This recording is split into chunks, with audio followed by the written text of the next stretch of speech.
Hey, what's going on, everybody? How are you doing? Happy Sunday. Hope you guys are doing super good.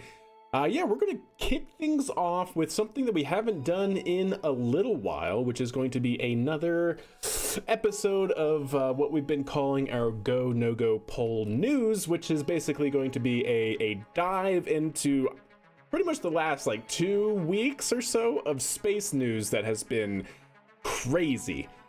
There have been so many updates, so many things happening. A lot of new things have kind of unfolded. We got to catch up on all of the lunar lander missions that we discussed previously last week.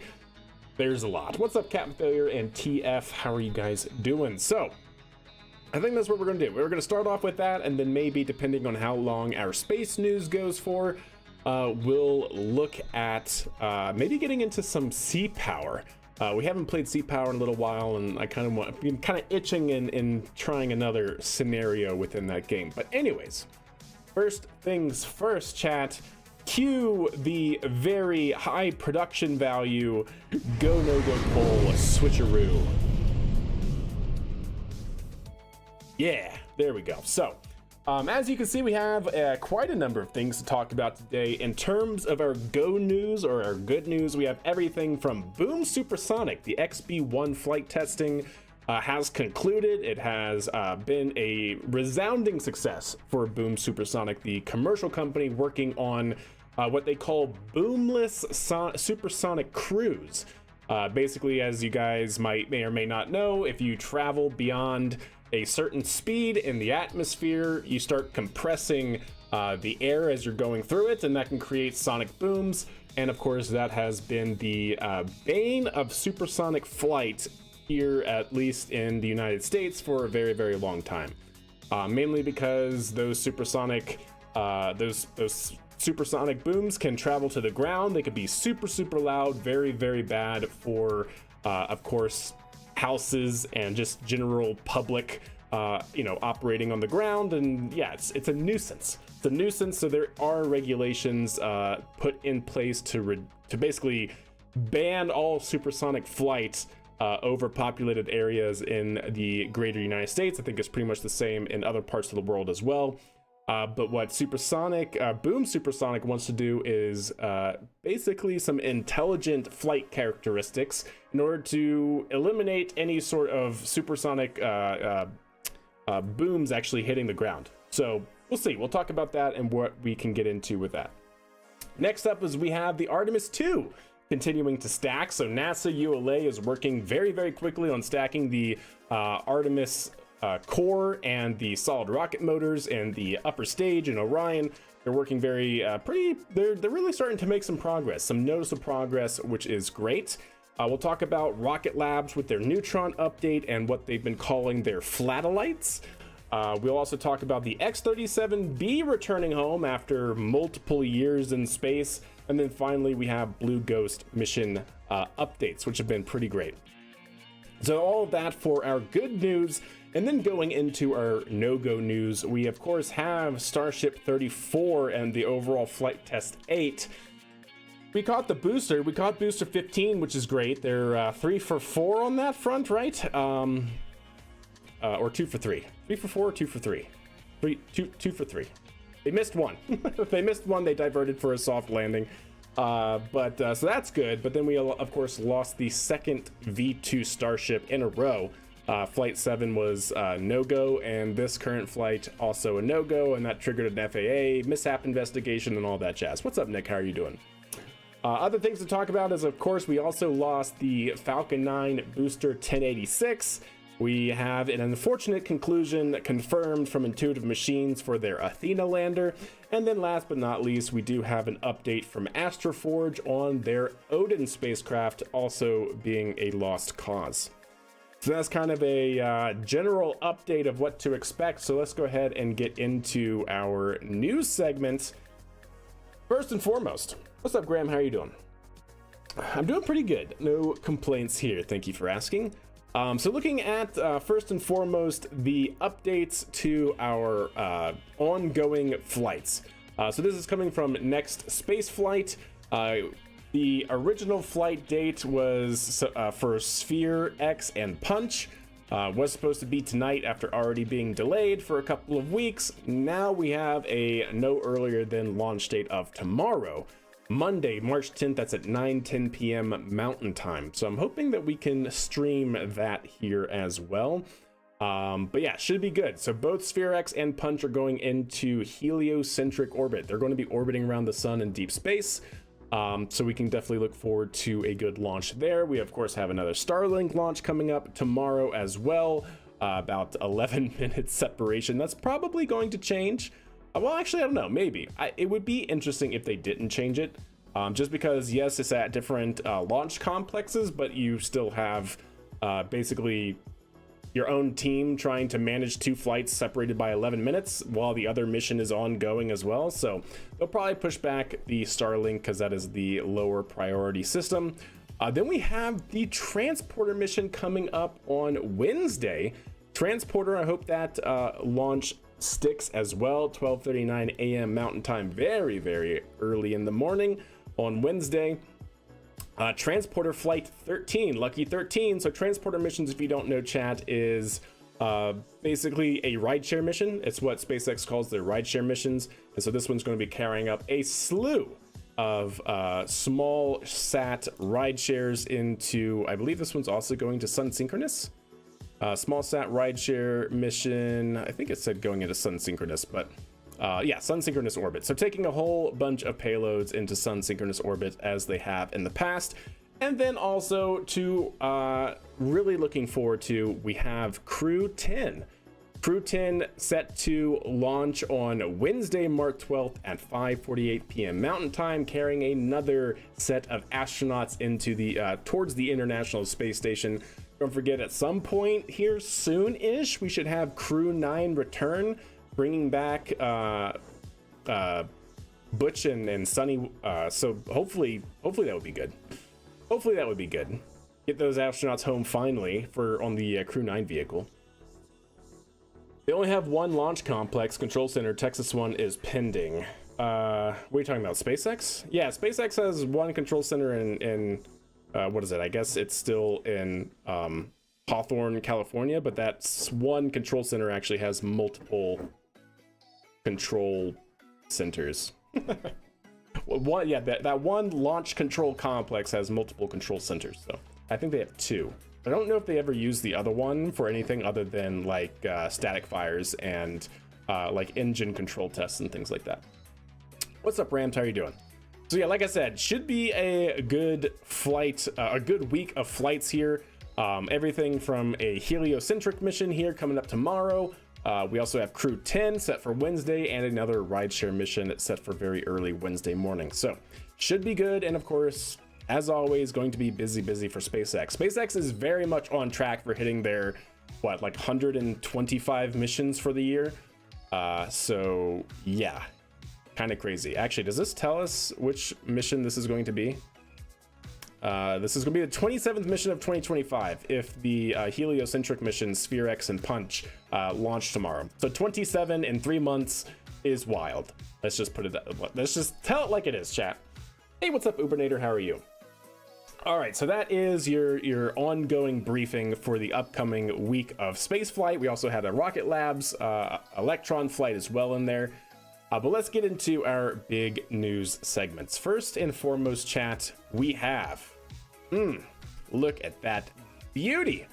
So this is coming from Blake Scholl, the CEO of Boom Supersonic. This is what they were working on, their XB1. It is a entirely built in-house by Boom Supersonic test vehicle for testing what they've been calling Boomless crews. So there's nothing technically special, so to speak, about the design of this vehicle in terms of supersonic flight, unlike the NASA Lockheed Quest, right? So we can look at NASA Lockheed Quest or Quiet's supersonic transport. Like, this thing is very interesting. It actually has a very elongated nose, and it is designed to basically deflect the supersonic, the sonic boom upwards away from the ground. Boom Supersonic, the commercial company that developed the XB1, has gone for a more operational difference in their to achieve what they call Boomless cruise. It's actually really interesting. So they take advantage, and I think I have, is it this one? Nope, not that one. That's the Schlieren image. They have this, and I can open this up in a new tab so you guys can see the full thing. There we go. So Boomless cruise, as they call it, uses what's known as the Mach cutoff.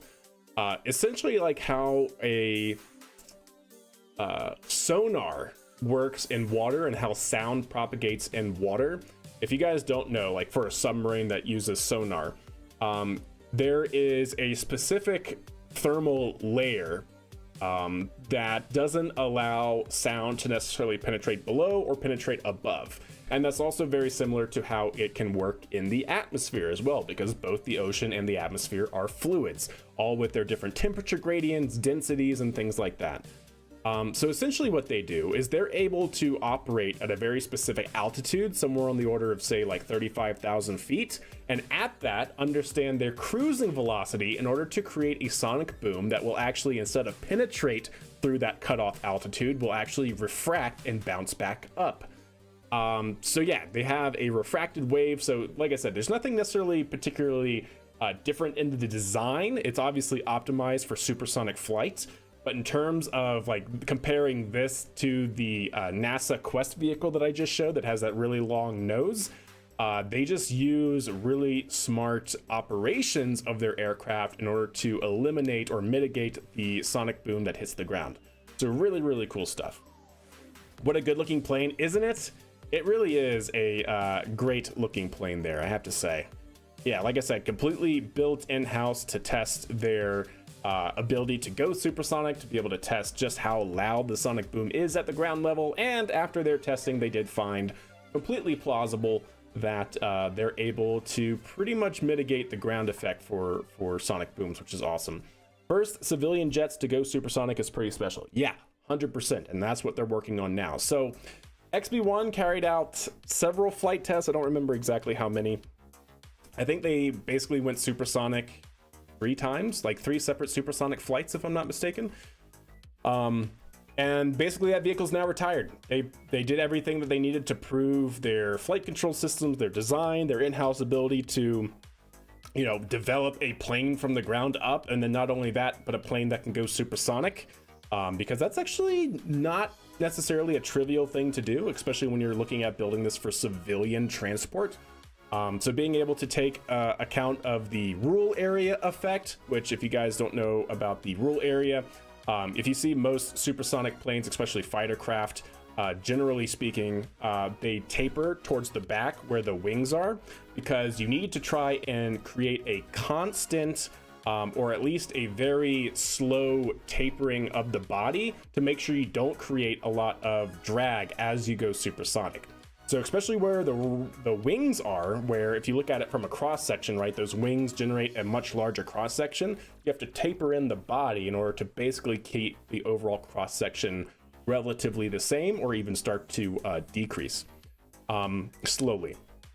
So being able to test their design and doing all of that, XB1 is now retired. They say it's going to basically be shown in their front lobby of their workspace, and now they're moving into their much larger Overture system. I think it's called Overture, if I'm not mistaken. Yeah, look at this thing. So Overture is essentially what they want to build out for for public transportation. There it is, look at that. So taking all the lessons learned from building XB1 and basically scaling it, you'll notice the very interesting wing design, very reminiscent of the Concorde design. But yeah, basically taking everything they learned from XB1 and now applying it for their Boomless cruise capable public transport, which is awesome. Concorde flew supersonic, yes, but very supersonic. So that's interesting about the Mach cutoff, what do you want to call it, phenomenon, where you have to kind of fly a little bit slower and at specific altitudes that can then take advantage of the gradient, the temperature gradient, and the different densities in the atmosphere to reflect that that sonic boom upward. Concorde, because they also probably didn't really know about this phenomenon back then, right? If you're talking about in the 70s to 2000s, being able to model the Mach cutoff very well, because Concorde flew at Mach 2 at like 60,000 feet. Whereas for Boomless crews, I think they're talking about traveling like Mach 1.3 at like 35,000 feet. So it's just a different operating point that they're able to take advantage of now, which is actually really interesting. Why not just fly higher? Because you can. And I'm not saying that they won't be able to do that. It's just there are certain altitudes and certain speeds that allow you to refract that sonic boom and keep it from hitting the ground. What's the LE New York time at Mach 1.3? Oh gosh, I don't remember. I think they used to have that here actually on their... Oh, there's that I showed off earlier. They used to have that on their... here you go. I was about to say, on their website. New York to Los Angeles, 4 hours instead of almost 6 hours. So like I said, it's not like a crazy change in time. It's not traveling at Mach 2 like Concorde did, which could probably bring this down to like half its time, right? But it is definitely a 2 hours shaved off of your New York to LA time. And what's great is if it can do this, then it can actually fly over land, which Concorde could not, because of the regulations. And so now, if you've been following Blake Scholl, the CEO, online, he's actually now been working in Washington to try and basically get rid of the legislation, 14 CFR 91.817, which says thou shalt not exceed Mach 1 and go supersonic over the greater United States area. I mean, of course, that can change if you're the military under certain very strict flight paths, but yeah, in general, supersonic flight is banned, especially for just public flight. And so now he's there. Next job is to break the regulatory sound barrier. Quite a good pun there. Let's see what he did there. So what altitude can you fly Mach 2 with little to no noise? I'm not sure. You'd have to do the analysis on that. I don't even know if it's possible, because if you're traveling Mach 2, that's creating such a large, sonic expansion wave that it might not be able to be reflected. So it just depends. That's what they were testing, and that's what they were modeling and have been modeling. So I'm not sure off the top of my head, Graham, if that exists. It might, but I don't know. Try a vacuum. Yeah, just fly in a vacuum. Yeah, exactly right. 100%. Any air inlet issues? It doesn't seem so. At least not anything that they have publicly talked about. If you're talking about from their Overture vehicle, I mean, always a possibility, but we'll have to see when they get there. But generally speaking, I think supersonic flight and air intakes is kind of a thing that's been solved and well known. Especially with modern computation fluid dynamics, CFD analysis capabilities. It's not really a hard problem to solve at this point. So basically you just get stuck in traffic earlier at your destination. Yes, of course. Exactly right. At some point we could have life support from NASA giving us the ability to go Mach 3. Well, yeah. I mean, if you know, what is it? Hermes has been developing hypersonic flight vehicles, because one of the things that they want to be able to do is actually create hypersonic transport systems for public transport. I mean, obviously this is more of like a DoD start, but I think they originally got their initial investment by trying to use this system long-term for human transportation. But yeah, Hermes they're looking to develop and implement as eventually, I guess, a public transportation system going hypersonic, which is kind of crazy. I don't know if that's changed since they now have further funding and a lot more development under the belt, but I'm pretty sure, yeah, I think, wasn't it the Halcyon that wanted to do that? Let me see. Does it still say? New York to London in 90 minutes. There you go. So yeah, they want to be able to carry passengers, accelerating 125 plus transoceanic routes at hypersonic speeds 5 times faster than any commercial aircraft today. So yeah, there's already companies like Hermes working on hypersonic public transport. Yeah, 100%.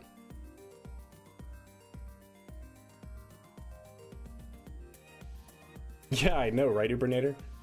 Yeah, funny stuff.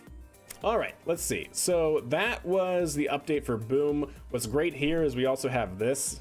If you guys don't know what this is known as a Schlieren image. Essentially, it is an image taken that shows the actual expansion waves coming off the vehicle. So this, they say, we nailed it during XB1's second supersonic flight. We partnered with NASA to take the Schlieren image of XB1 pushing through the air at supersonic speeds. Here's the shot captured by NASA teams on the ground. It documents the changing air density around XB1 and the resulting shockwave, making the invisible visible. So you can see here, each one of these diagonal lines is a shock expansion wave, a sonic boom. Like if you were to look at, you know, the Falcon 9 as it comes in through entry, you would see similar waves like this, except you would see maybe like 4 or 5, because for a Falcon 9, the obvious bottom of the vehicle makes one.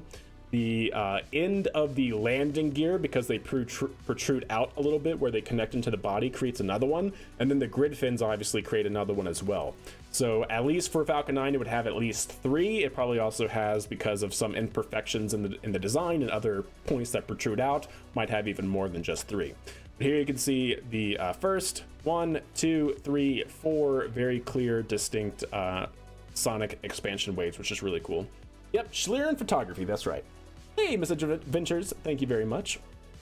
But yeah, so this confirmed they went supersonic. They can see the aerodynamic wake off of their vehicle with the Schlieren imagery, and not bad. So like I said, first go news of today: XB1 Boom supersonic, paving the way for supersonic flight, which is pretty awesome, if I do say so. All right, so moving right along here, chat, into the next one. Blam! Look at that. So this is a little old. This is from NASA's ground, official ground. What do they call it? Ground systems. Yes, NASA ground systems. The official posted this image. When was this exactly? February 23rd. So a few weeks ago.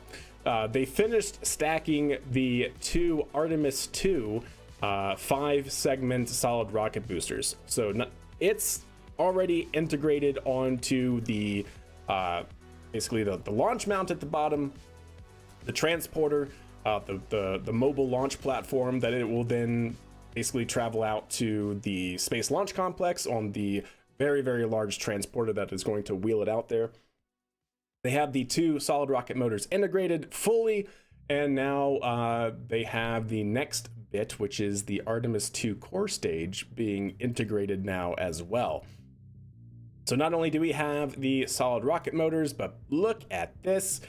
Just got this from today, also from NASA SLS Twitter page, or X page, posting what looks to be the next launch vehicle stage adapter. So looking at the actual SLS vehicle, this is the part that basically goes in between the core stage and the interim cryogenic propulsion stage, or the ICPS, basically the second stage. So this is what it looks like fully stacked, obviously. But if we look at this right here, there we go. So what we're seeing is this part right here. So we already have the core stage. We're looking at the launch vehicle stage adapter. What I'll also show here next is we did in fact get confirmation from ULA that the interim cryogenic propulsion stage made it to Cape Canaveral as well. So not only do we have the solid rocket motors integrated, we also have the stage adapter integrated, or well, it's arrived at Kennedy Space Center. But we also got this from Tori Bruno today. Look at that. It looks like what we did in our Kerbal Space Program save, where we have a big trailer with our integrated second stage on top of it. Yeah, so this is a vertically transported interim cryogenic propulsion system, or propulsion stage, second stage, yeah, ICPS, propulsion stage. ICPS is there at Kennedy Space Center. It has, look, you can actually see, yeah, ULA in the background. Awesome.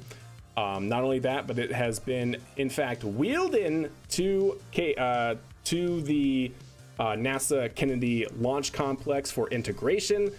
Basically what they need from here on out is obviously Orion. They need the core stage in order to integrate it. They need the core stage with the inner stage stacked on top of it, and then they can integrate this into the inner stage that we just saw, then Orion, the launch escape system, all of that step by step for Artemis II. Fun fact, increasing length of an SRB only increases thrust, not burn time. Yes, that is correct. Yeah, burn time and thrust actually are basically just from grain geometry, yeah. Is any of that reusable? Nope, not a single bit of it is reusable. Well, technically the SRBs could be, but they're not. It's insane how long it takes to build, or maybe we are spoiled to SpaceX by SpaceX. Yeah, I don't even think it necessarily has to take this long to build. I think the big problem right now is Orion, because they were trying to figure out the heat shields, if you guys remember. So from Artemis 1, right, the Orion capsule going through reentry, after it got on the ground, they saw higher heat shield degradation than they were expecting, where basically parts of the heat shield were actually burned through. Orion capsule was fine, but basically the heat shield fared worse than they were expecting. So NASA had to kind of go back to the drawing board and figure out first, why did it do worse than they expected? And, you know, how worse could it get? And is there things that they can change in the design or in operations to fix that? So that was kind of the big, like, oh gosh, we need to slow down and figure out this before we do anything else. And I think that kind of pushed everything else back while they were figuring out what was wrong with Orion's heat shield.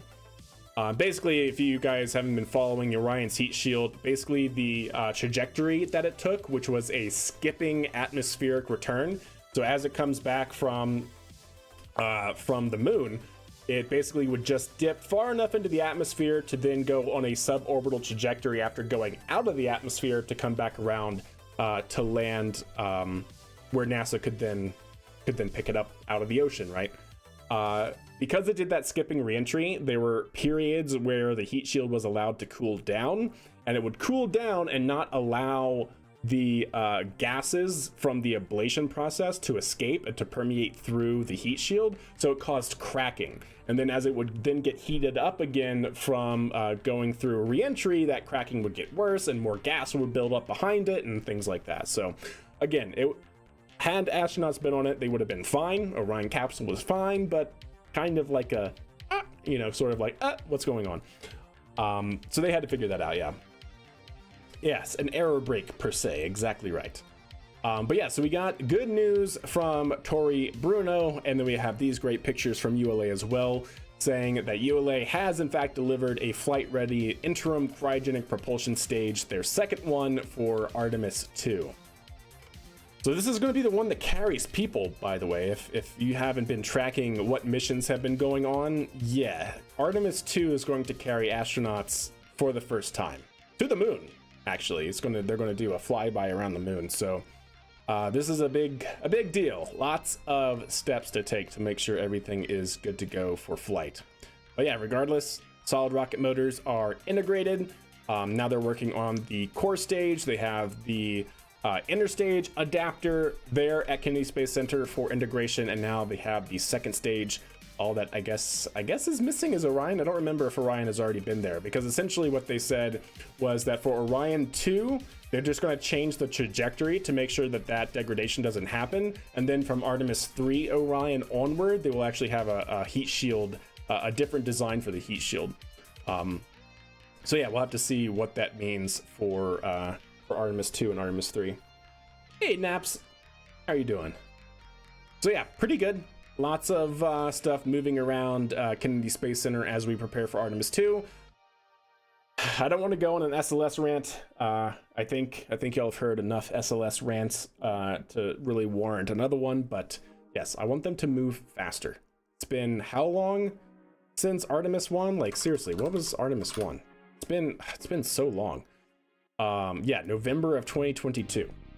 So it's going on 3 years. It's moving towards 3 years now, which is just, it's so bad. It's so bad. But anyways, with that being said, we're just gonna hush. We're just gonna hush.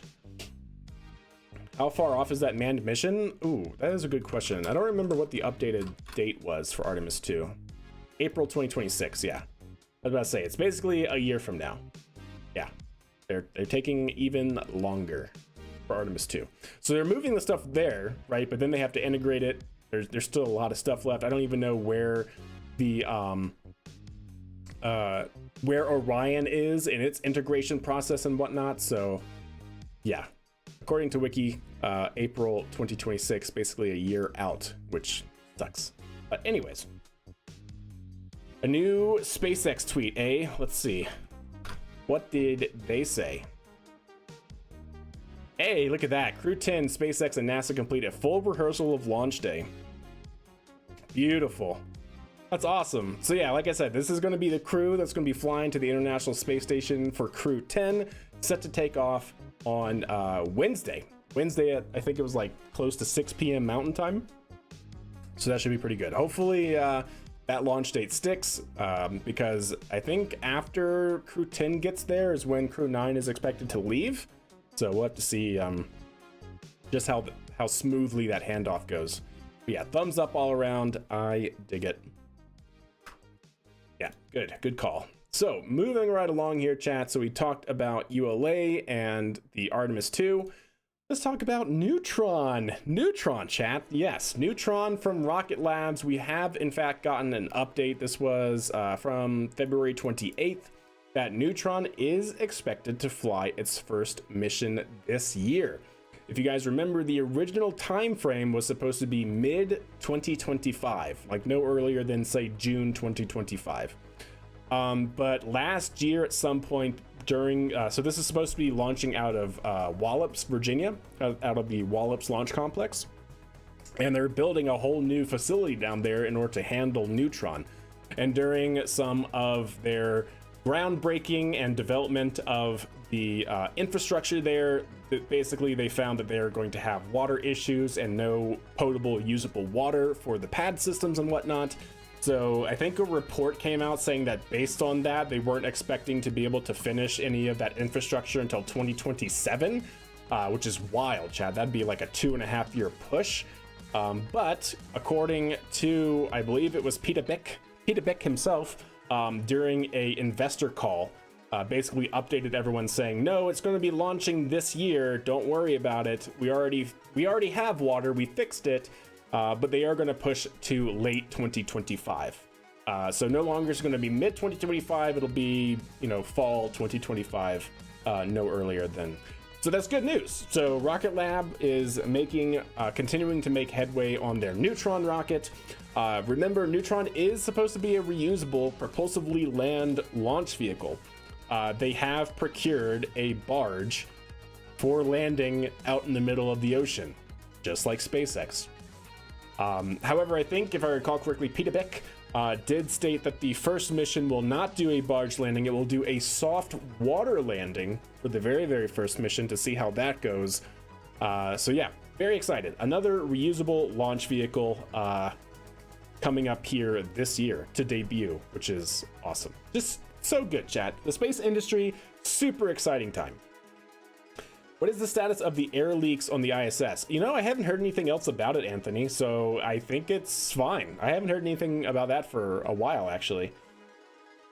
If Rocket was punched by a locket and lost a sprocket, would that be a rocket locket socket sprocket? Yes, it would, Teague. You're exactly right. Nailed it. I'm surprised I was able to actually get through that. Anyways, so good news coming from Rocket Labs. Speaking of Rocket Labs, if you guys haven't seen, Rocket Labs debuted what they're calling the Flatellite. So Rocket Lab states here, meet Flatellite, a scalable, long-life, high-power, stackable satellite that enables secure, low-latency, high-speed connectivity and remote sensing capabilities for national security, defense, and commercial markets. And it's more than just a new product developed to serve our customers' ever-evolving needs. It's a bold strategic move toward operating our own constellation and delivering services from space. Hey, what's up, bright and shiny? Thank you. So, two guesses, chat, on what this is directly reminding me of and where this design seems to be inspired from. Also this. This is just a render, of course, but this is what they want to end up implementing. Does that maybe remind you of a little something, a little stack of something? Maybe.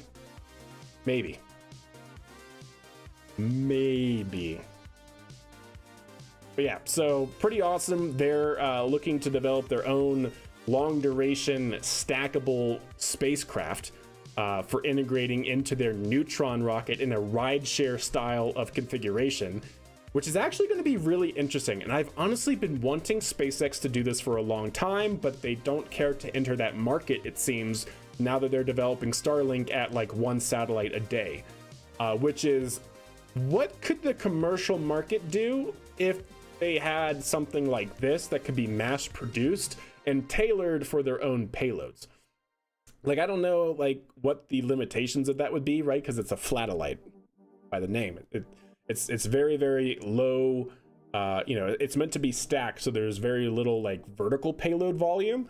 So I wonder like if they can scale the separation between them, just how useful this would be for commercial opportunities. Like if anyone wants to put a high resolution camera for Earth observation, like what Planet Labs does, can they do that on this platform? And how expensive would this platform be? If it's a standard like flat plate that just integrates the same components over and over again, how fast could they actually assemble one for new payloads every time? That's the kind of thing that I've really been wanting the space market to start exploring, right? Because we have the CubeSat. CubeSat was a very big and quite frankly successful attempt at trying to standardize a size and configuration of spacecraft to make it very, very low cost comparative to what it used to be in the industry, which would be, $100 million for something the size of a small car. Not everybody needs that, especially if you're doing technology demonstrations or like Earth observation and things. You need something small, cheap, something that can actually relatively be catered to by a large market.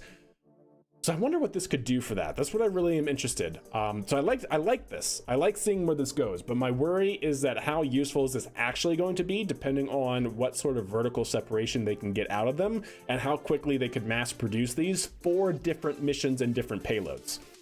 The reason why SpaceX can make 1 Starlink satellite a day, actually I think they're operating faster than that now even, is because every single one is the exact same. Roughly speaking, right? Like you basically have batches and each batch is the exact same components, same hardware, same software, same, everything is the exact same. It's just a cookie cutter satellite.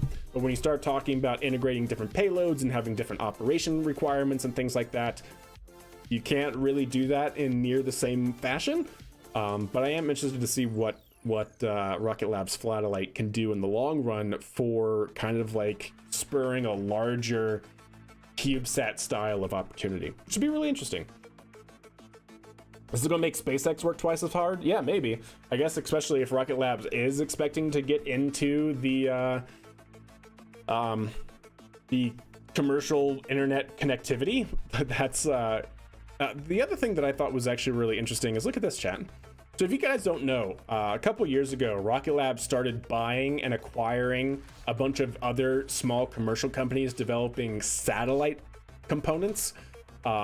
Particularly one of them was known as Sinclair Interplanetary, and they developed reaction wheels, and they were, very, very well known. They developed reaction wheels for a bunch of different missions.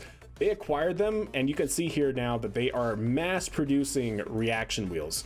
Not only that, but they developed or they acquired, I think, a in-space propulsion manufacturer, like a whole bunch of different things, like communication providers and things like that. So now they're able to build these things in-house, not only for their upper stage, which is also something they converted into a satellite platform, but now with Flatelites, it starts to make a lot more sense where they can mass produce their own components that not only can they sell to commercial providers, but they also have the ability to basically completely dominate their own satellite manufacturing requirements because they build all of their stuff in-house.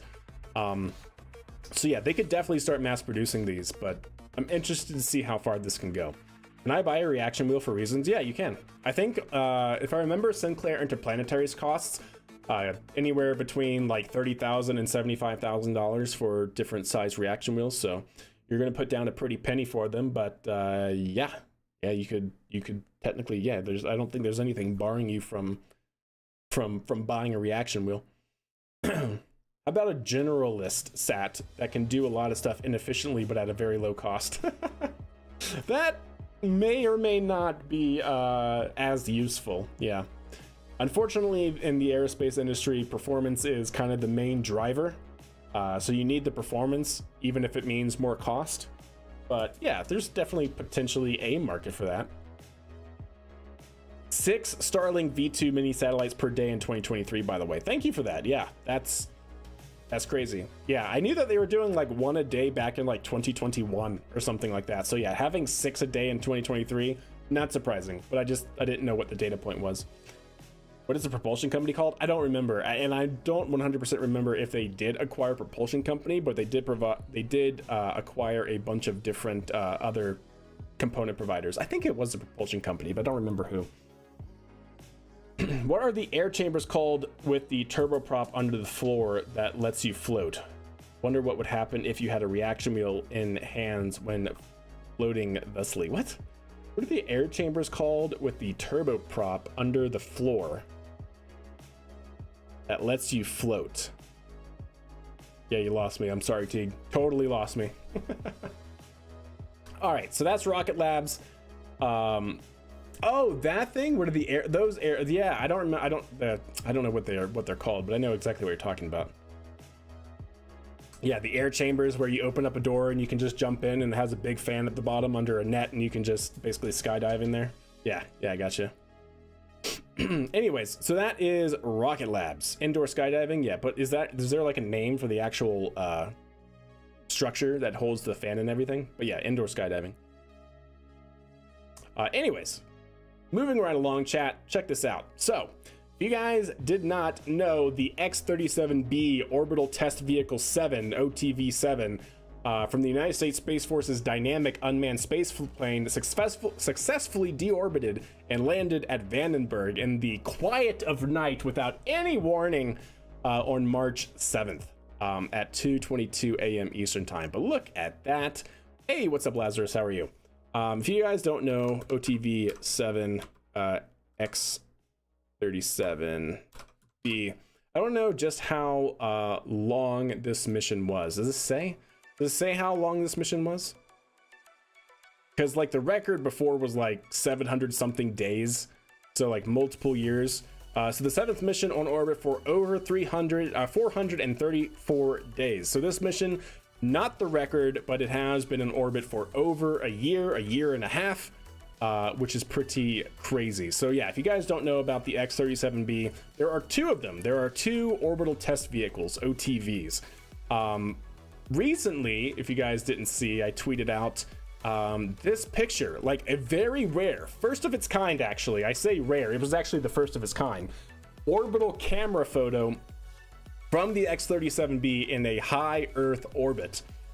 So it has propulsion capabilities. It does DARPA things in space. Let me just put it that way, right? It does hushity hush. Nobody can know what it does in space. United States Space Force operations in space. It's awesome. It's an awesome spacecraft. Shh, the craft is secret. Yes, it's very secret until it lands. Yes, indeed. Yeah, this is the photo from Earth. As you can see it from space, like I said, Earth, high Earth orbit in 2024. So this was last year, and they posted this picture in February of 21. Essentially, I guess after it started its like deorbit, because then it landed just a few days later, a couple weeks later on March 7th. So it went from high Earth orbit to landed in a matter of 2 weeks, which is pretty cool. But look at that. Look at that beautiful space plane. Look at the heat shield tiles. This is known as tough rock, or toughened unifibrous reinforced oxidation resistant carbon. Or composite. I can never remember if the C is carbon or composite. Let's see. Tough rock. Come on, just tell me what does the acronym stand for, please? Is it carbon or is it composite? Composite. Every time, chat. Composite. But yeah, so Tough Rock is quite literally a reusable heat shield. Of course, it's not like 100% reusable. As you can see, as it goes through re-entry, it does ablate a very, very tiny little bit. And over time, they will have to replace these tiles, but generally speaking, it can have a lot of flight time, like a lot of flight time. The Dream Chaser vehicle wanted to use, and I think they actually might use Tough Rock. And what their original plan is the way Tough Rock is created, they can actually create it as like a single mold. And so if I remember correctly, if my memory serves, Dream Chaser wanted to basically have a single piece of Tough Rock, or it would probably in real life actually be multiple pieces, but basically long pieces of Tough Rock that could go around the Dream Chaser spacecraft instead of having individual tiles. But yeah, it is a very, very good material. Very good for taking the heat and a reusable material at that. So this thing beat Dream Chaser to orbit as the next gen small space shuttle. Yeah, the X-37, when was its first flight? It's been around for a very long time. It's been around for a long time. First flew a drop test in 2006, and then launched in April 2010. So it's been around for 15 years now. So yeah, X-37's been around for quite some time. But it's meant to be, used as a what is called an orbital test vehicle. The United States Space Force puts all sorts of payloads in there for testing purposes. I remember a few years ago, maybe like 2018 or something like that, they actually tested a new electric propulsion system on it inside of the cargo bay. But yeah, it's used for military stuff, for testing different technologies. Who knows what, reconnaissance. I don't know. We don't know. We're not allowed to know, but they do all sorts of that stuff. The wing leading edges are bent a little. Yeah, I saw that. You can kind of see the leading edge on the wing seems to be a little chewed up.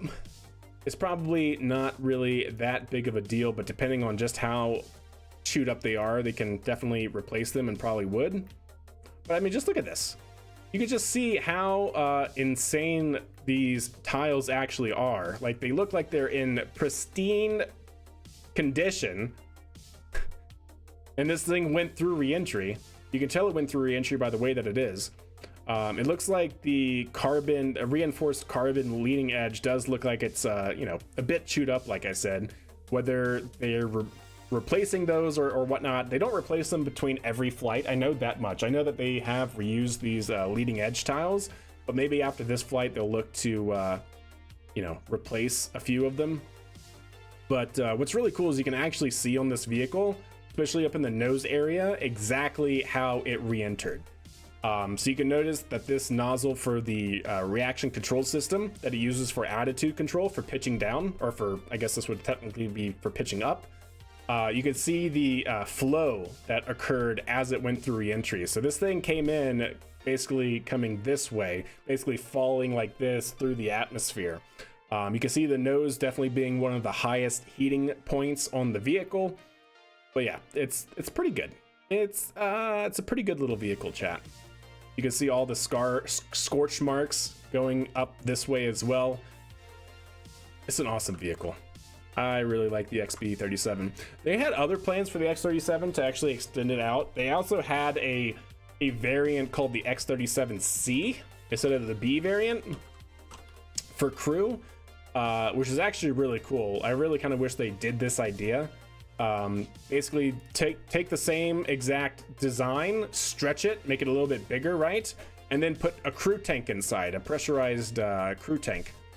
Let's see, do they have, yeah, here we go. So they had a couple variants that it could have had. Either the crew could be in like a rear facing, or not a rear facing, but a rear displaced crew container with a docking port at the on the dorsal side. Or they could expand it a little bit and put the crew in the front, where you'd have a docking port on the dorsal side here in a different position. But yeah, this was a study at some point. Unfortunately, it never went anywhere, but I thought it was definitely really interesting. If you're wondering, how big the X-37B is, look at it inside of a Falcon 9 fairing. It was launched by a Falcon 9 before. It's small. It's teeny tiny. It's very small. But yeah, it's a great vehicle. It's been around for a while and it does good things. I don't think anybody can complain about that. But anyways, yeah, that's what we got. We got it back after 434 days. Why isn't that person in a suit? What, that guy? Or somebody else? These guys are. They look like they are. Or what are you talking about? Oh, that guy? This must have been after it was saved. You can already see the hoses hooked up. Here, no hoses are hooked up, so you have the people in the hazmat suits. Same here, nothing's hooked up, so you have them all in hazmat suits. You have them in hazmat suits because the propulsion system, you can see the offset engine right there, uses hydrazine, uses biprop, very, very toxic propellants. So the way you have to save the vehicles, you have to basically drain all that out if there's anything left, and you have to hook it up to, you know, basically fans and blow it all out and all that sort of stuff. So you have to, you know, well, I guess you don't blow it, you suck it, right? You suck it out to make sure it doesn't enter the atmosphere and all that sort of stuff, and it dissipates. Nuclear powered? No, not nuclear powered. No, in fact, in this other picture, you can see it's got solar panels. It's got like a deployable solar panel, but no, not nuclear at all. No windows for this vehicle? No, yeah, it's unmanned. No windows on this guy. No windows. It's got the same like shuttle style of Nomex cloth on the parts that don't see a lot of heating. Took a lot of space shuttle best practices here as well. The USSF logo goes hard. It does. It's pretty nice. All right, moving right along, chat. Moving right along. So next bit of news that we have is, of course, Firefly. Firefly has been showing us some amazing images taken from the moon during their mission. Right after landing and after getting their X-band telemetry system deployed, telemetry downlinking, uplinking locked in, they started almost immediately. I say immediately, hours into the mission, of course, but basically right after landing, right into their payload operations. And the first one was their lunar magnetolaric sounder surface operations. Essentially, it launched a tethered probe that is meant to investigate using like sound penetration and whatnot the depth of the regolith and how things basically what the core. I don't know how deep it goes, but it's basically to look at the sub layers of the crust of the moon, which is actually really interesting. And it gave us a great shot of it. So like I said, this is there's the tether right there off to the side. It was about a 20-meter tether, or about 60 feet. And there it goes, shot off into the distance. Now remember, it might look like it goes a lot farther than what it actually did, but that's because we're on the moon, so very low gravity. But how awesome is that? Look at that. But yeah, a tethered, spring-loaded probe to look at the sublayer ground of the moon, or what would you call that, chat? Terrestrial layers under the regolith. That's actually pretty awesome. But that, you know, they didn't just stop there, chat. They didn't just stop there. Very much yeet. Very yeet worthy indeed. We also have the vacuum system that was sent there. They tested that. Well, they didn't test it. They completely operated it. Essentially, if I remember correctly, this is from Honeybee Robotic. And it was designed to basically suck up, very much like the asteroid sample return missions that have had those same like vacuum style of probes on the end of robotic arms, to basically suck up some materials and able to do some science on them to figure out what is the regolith made out of on the surface layer and right below the surface layer, and try to basically understand what the materials are, and if there's any sort of volatiles like water, ice crystals, who knows what. Resilience. Has the Perseverance landed yet? Perseverance? The JAXA one. Are you talking about Haku? No, it has not. It lands at the end of April, if I'm not mistaken. Yeah, Hakuto. Yeah, Hakuto R is the next one. Yeah, if you're talking about that Perseverance, yeah, that crashed on the moon, right? I mean, it landed softly, but it unfortunately tipped over, and we'll get into another vehicle that tipped over as well, which really kind of sucks. But anyways, fantastic views coming from Firefly. Their mission is a resounding success so far. First time that they've flown to the moon, first time that they landed on the moon, and now they're already getting science return. All right, here's another one, chat. Here's another one also from Firefly. This was one of their drills, their drilling payload, where they basically have a large gas pneumatic drill that basically pushes gas into the soil in order to allow the probe to go deeper. And this one's really interesting, chat, and I'll tell why in a second.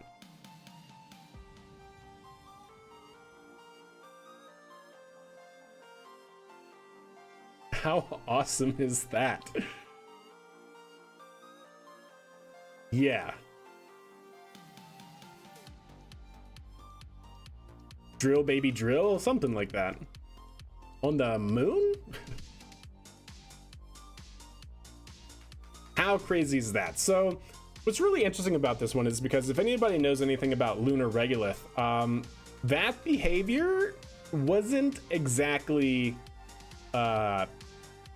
predicted.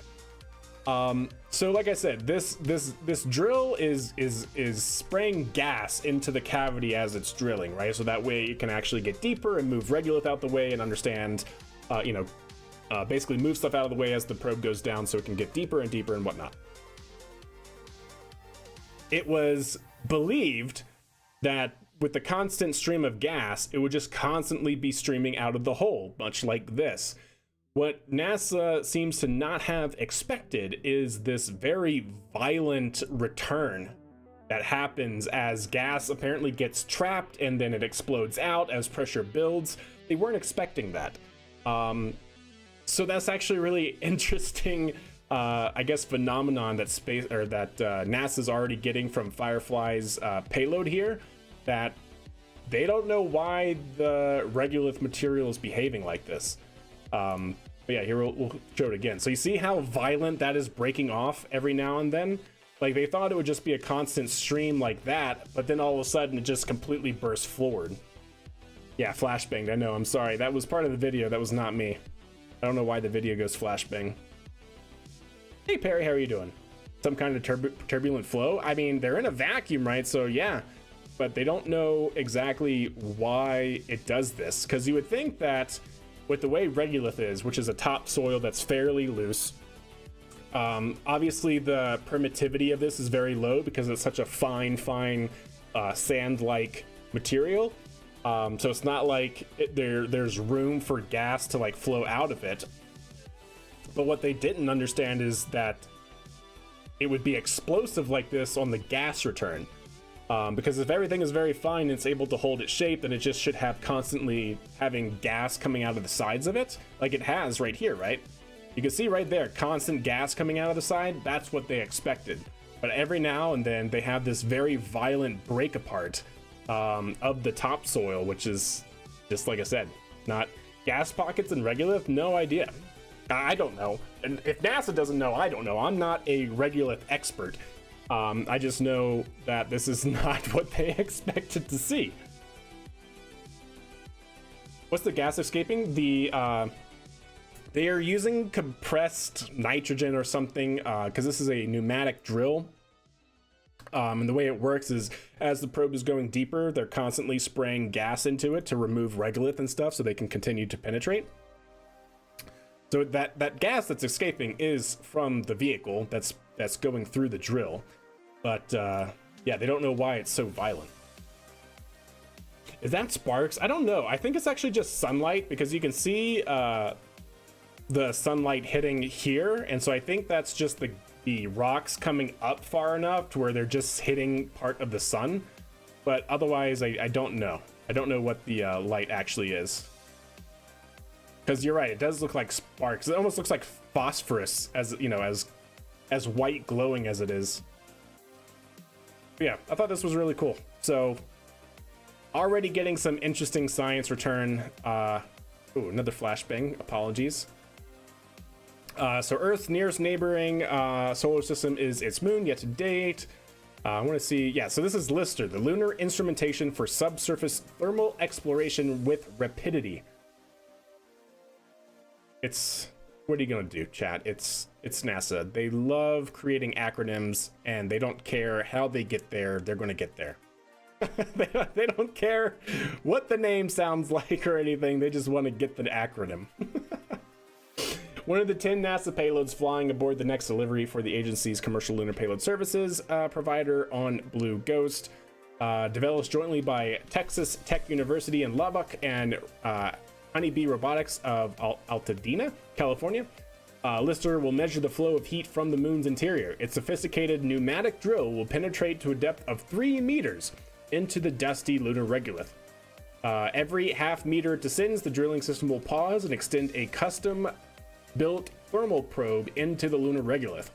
Lister will measure 2 different aspects of heat flow: thermal gradient, or the changes in temperature at various depths, and thermal conductivity of the subsurface material's ability to let heat pass through it. I was hoping they would have an update as to like what they found, but not yet, it seems. Lunar fireflies, yeah, something like that. But yeah, so that's pretty cool. I like where that's going. All right, chat. Well, time to get into. We'll travel back here for just a second, because that is going to wrap up. That is going to wrap up all of our Go news as we finish the Blue Ghost mission updates. Now we get into our no-go news, which is our bad news, chat. All the things that have failed to go these past few weeks. First and foremost, Starship 33 is no more, chat. It is no more. If you guys have not been following, I don't know where you have been, but Starship 33 and Booster 15 took off from Boca Chica, Texas on Launch Mount A, Orbital Launch Mount A. Booster 15 landed, so that's good. Booster 15 landed. Yeah, this photo, I think is from the, actually I don't know if this is from the live stream or if this is coming from Dima. I'm not sure where he got this picture from exactly, because it's an onboard camera, but I don't know if this was released by SpaceX or what. But yes, it is an amazing picture for sure. There's Booster 15 during its boost back burn after it's flipped around. Starship 33 ended like this. Another fantastic photo. This coming from Joe Barnard, right? Joe Barnard? Joe B? Is this Barnard? No, it's not Barnard. Joe B. I could have sworn when I first read this, I totally thought that was Barnard. Yes, Joe B on X. So sorry, Joe. That was my big apology there. Yeah, this is how it ended. It popped. It popped very well. Flight 8 was S34. Was it S34? Gosh dang it, chat. I think you're right. It was S34. This is wrong. Yes, you're right. That was Flight Test 7. Oh, what am I doing? I saw this on my feed and I was like, oh, that's such a great picture.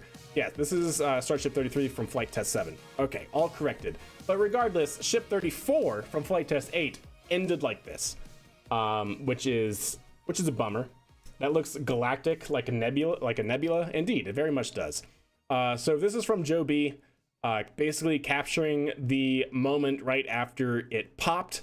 If you guys remember from the live stream that we covered live on, what was it, Wednesday? Did it launch Wednesday? Man, it's already been a blur, chat. I can't even remember. But no, it got pushed back again, right? The ship had a very similar problem again, it seemed. At least there seemed to be at one point another fire in the aft engine section of Starship 34, much like Flight Test 7. We saw the fire originating there on live camera feeds. We pointed it out in the live feed that there very much looked to be part of the engine, like north, like above the engine, starting to actually create smoke, and something was burning. Later in the stream, we definitely saw actual flames coming out from that same area. And then after it cut cameras, we then saw a very violent shudder in the vehicle as to what seemed like a engine exploding. And then almost immediately seeing all but 2 vacuum Raptors, like all engines except for 2 offset vacuum Raptor engines continuing to burn. And almost immediately, because they lost their thrust vector control systems on their middle 3 sea level Raptor engines, it started to do an insane spin. This is the end result. Also coming from Joe B on X is the actual moment that it popped. Like, look at that. Looks like an eye, and it looks a little creepy now that I'm looking at it. But yeah, look at that. That is the moment of the explosion. Whether that is the moment that the entire thing exploded or the engine was lost that we saw, regardless, no, this had to be, because this is already twirling. So this is the moment of explosion. Yeah, I was gonna say it may have been when the engine popped, but no, you can already tell it was tumbling by the way that the picture is. You could tell it was tumbling by the way that it is. So yeah, this was right at the moment of detonation. The eye of Elon. Yeah, this was, yeah, Elon was angry? Question mark? Yeah. Also, I'm pretty sure the flight was 180 degrees from the previous flights. 180 degree roll? Maybe. Have you seen the pic with the missing Raptors? I don't believe so. Can you post that up? I don't think I have seen a picture of missing Raptors. Yes, indeed, Tetscom. Yes, indeed. It looks like your KSP launch spin. Yeah, yeah, very, very KSP right now. Yes, indeed. Here, I'll give you a permit if you can find that too. There you go. But yeah, like the exact moment of detonation right there. Now, what's interesting is the space engineer on X came up with a simulation of the entire system and timed it with respect to what we saw visually in the live stream. So we can go ahead and play this through and talk about exactly what we're seeing here. So don't forget that the engine popped, I think, around 8 minutes and 5 seconds, somewhere around there. So we see that the vehicle mostly stable. Then we saw what looked to be an engine completely shudder, maybe even multiple engines there, right? And complete loss of attitude control. So as the camera goes back, you can see it in this frame here. Actually, you know what? Let me get rid of the zoom in here. Can we see this instead? Perhaps. Yeah, there you go. Now you should be able to see the full frame here. Actually, can you? No, you cannot. Son of a gun. Here, we'll go here. Blam. There we go. So yeah, in this picture here, you'll see it basically right now. The engine, what looks to be an engine, explode. And so we have Space Engineer's simulation showing that same thing. So there's the shudder. Big poof starts, venting, and Ari starts to get into that tumble, uncontrolled tumble. I'll see that in just a second, TF. But yeah, what's interesting here, chat, if you guys don't know, you see how it's not just rotating axis end over end, as you might expect with a offset center of thrust. That is due to fuel slosh. Quite literally, however much propellant was remaining in the tanks, when you have something under any sort of acceleration and then you start to spin it, it acts like a pendulum. So you can imagine a pendulum under different accelerations can start flowing all the way around your tanks in different variations as different accelerations take hold of it, because basically in low gravity and under low acceleration, viscous forces become the dominating force with respect to propellants. So no longer is it gravity, like being able to push everything to the bottom. Viscous forces are now dominant, so that means you can have it climb up the tank walls, you can have it separate, you can have it come back together. And so that creates some really awesome but weird dynamics. That was actually something that I investigated during my master's degree thesis, which was specifically about fuel slosh, propellant slosh, in various bodies and how to combat that. But that's what you're seeing here. As it's rotating and things like that, you know, you have propellant hitting one side of the tank wall, another one hitting the other side of the tank wall, and that's what's causing it to like spin in one direction and then stop and then spin in another one. Really, really interesting. So let me see what you got here, TF.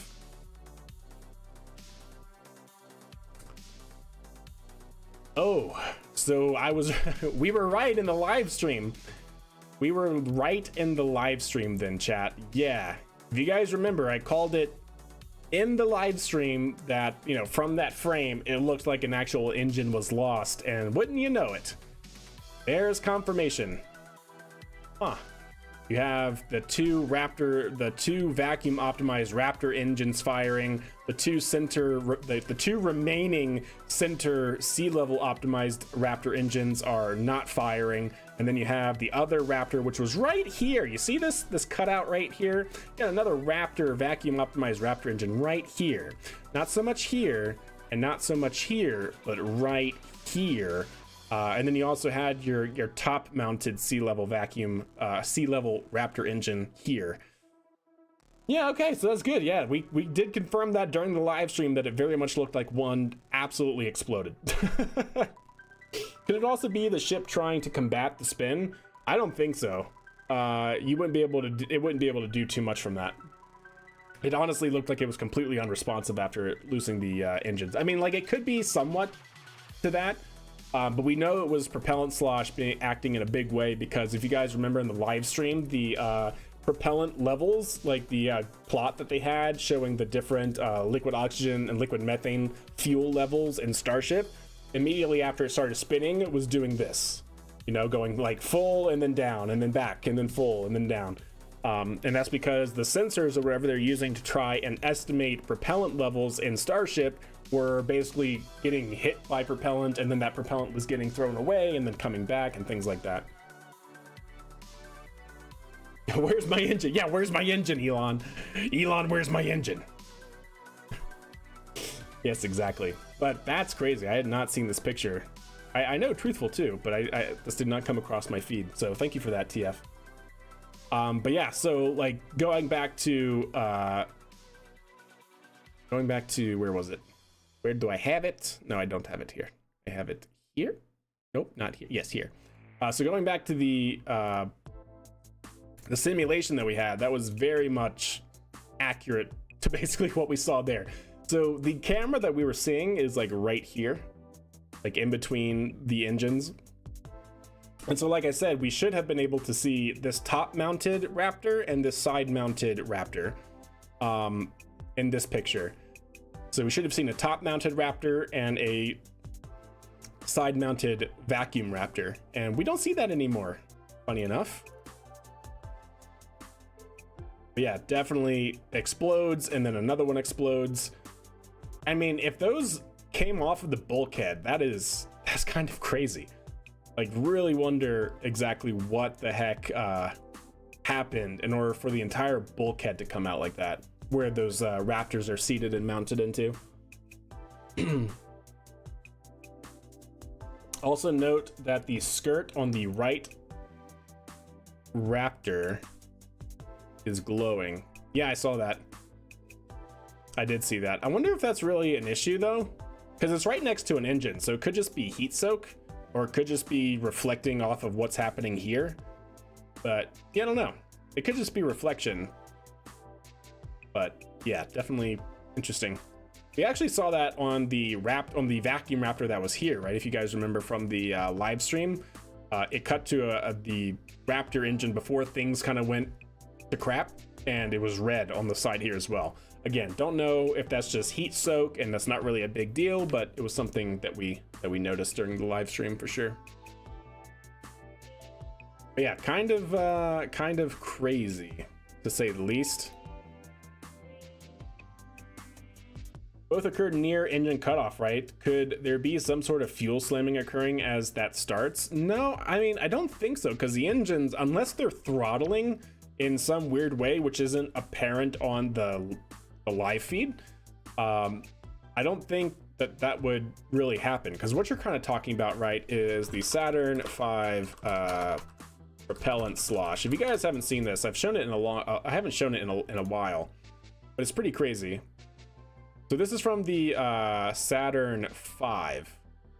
Saturn V had issues with propellant slosh, because as you can imagine, with how absolutely massive the Saturn V first stage was, as it drains and drains and drains, and then immediately upon first stage shutdown, as second stage separates, you have all of that fluid still acting under its inertia that it has acquired from the first stage accelerating it, immediately gets thrown into the front bulkhead. And so this camera angle is pretty wild about that.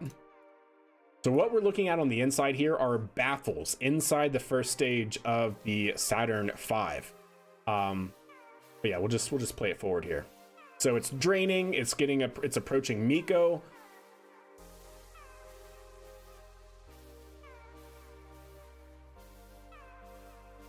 And then we have MECO. In just a second. It's instant. It's instantaneous.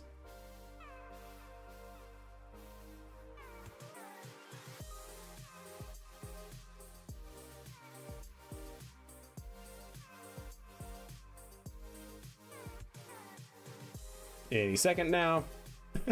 Forgot how long this video was, and it happens at like the very end. So again, we're looking inside the first stage tank. All the structures you see are known as baffles, so try and combat this effect right here that's about to happen. Any second now. There it goes. Yeah, so you get that massive amount of propellant, whatever is remaining in the first stage, because obviously you don't bleed 100% of your propellant, otherwise you're sucking in air, gas, vacuum into your turbo pumps, which is really, really bad. But you get just, tons of fuel getting thrown forward to the front bulkhead, instantaneously on shutdown. Yeah. So yeah, praise the cameraman, right? Yeah, lots of baffling on the internal structures of the Saturn V for sure. But yeah, it's just like, this is what we're talking about being able to happen inside Starship. But, that happens under a very extreme change in acceleration. So I don't think that would necessarily be the case here, because unless they shut down the engines, that fluid is going to remain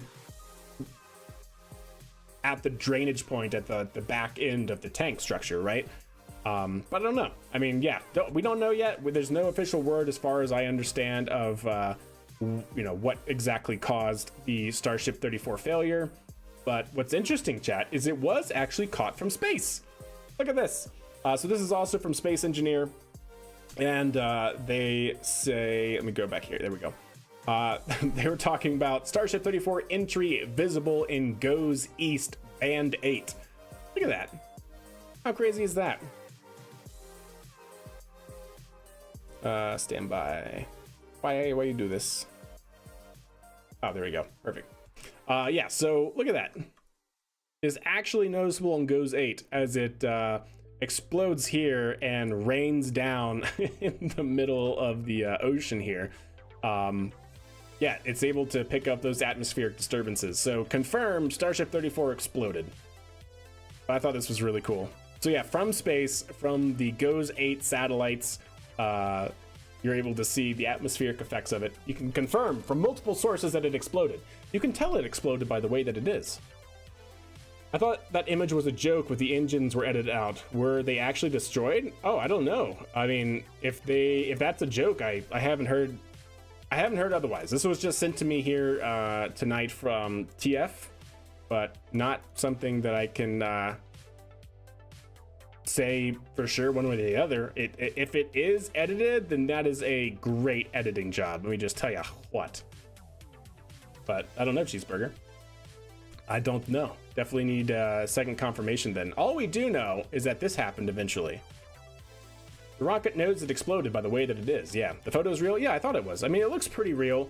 And then confirmed from the space engineer who, like I said, looks to have analyzed it and then created a simulation for it. So, yeah, don't know otherwise. Oh, there it is. There it is, chat.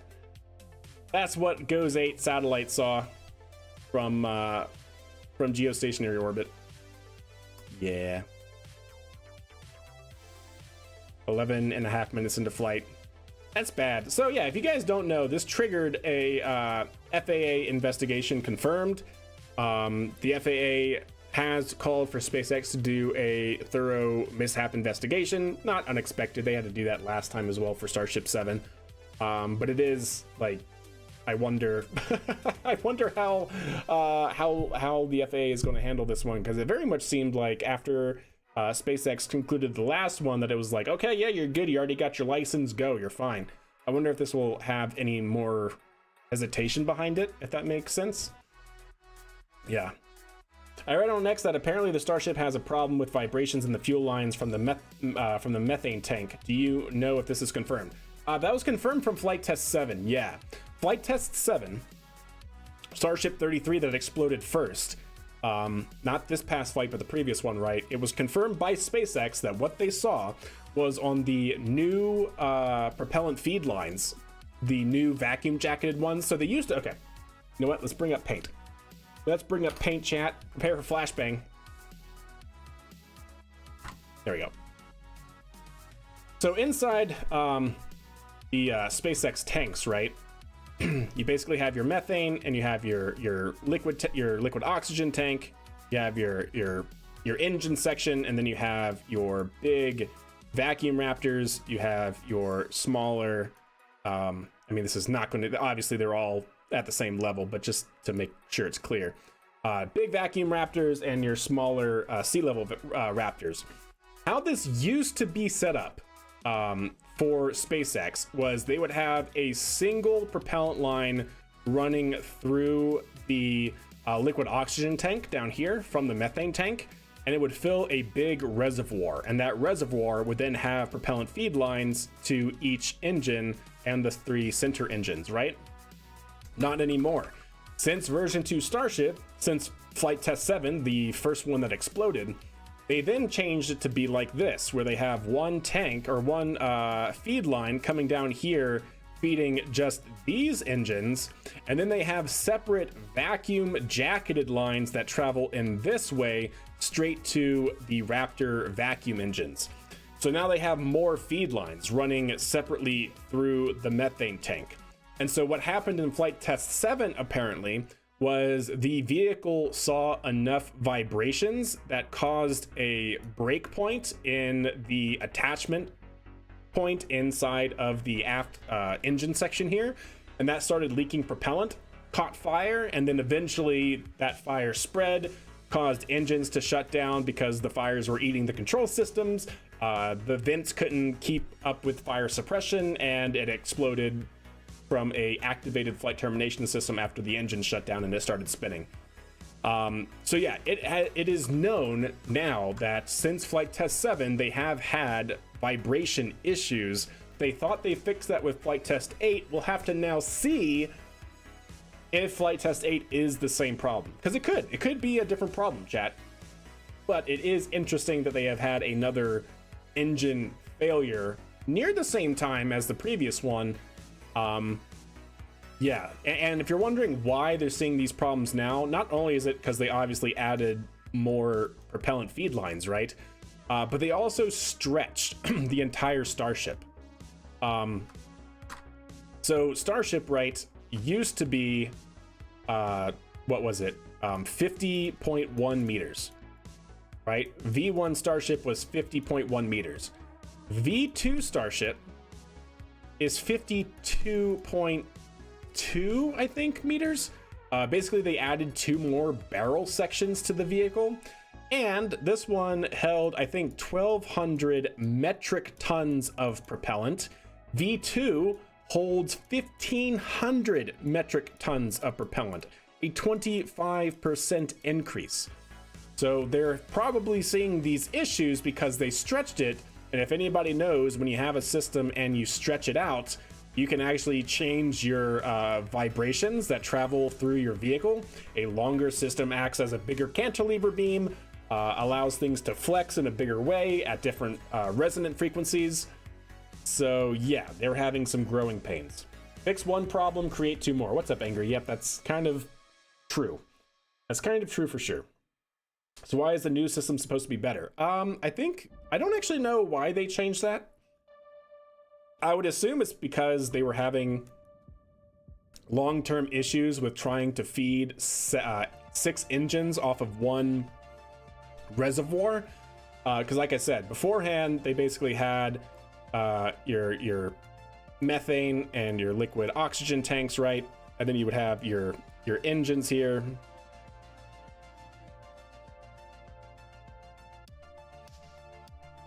Right, you would have your engines here.